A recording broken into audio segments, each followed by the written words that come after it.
Welcome to Luca is a Billionaire, where the only thing I invest in is your answers. You start with a gentle, targeted cleanse. This removes dirt and prevents buildup that traps pigment. Use a mild, pH-balanced cleanser and lukewarm water. Harsh soaps strip moisture and worsen darkening.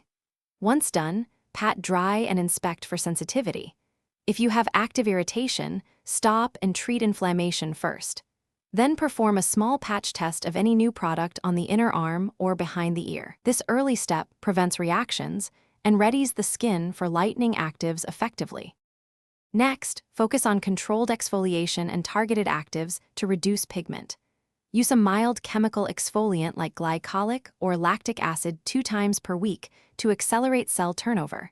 This helps lift pigment without abrasion.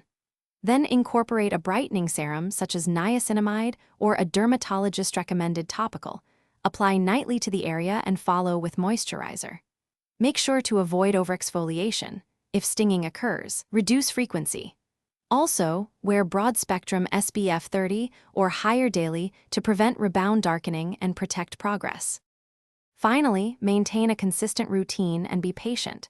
Pigment changes can take 6 to 12 weeks. Keep using your chosen topical treatments nightly, moisturize, and never skip sunscreen. If you see minimal improvement after this period, consult a dermatologist about prescription options or in-office therapies. If irritation or contact dermatitis appears, stop actives immediately, switch to bland emollients, and seek medical advice. A short steroid course may be needed only under supervision. One key tip: track photos to objectively measure progress and adjust care. Thanks for watching and please subscribe. It's the best investment you'll ever make.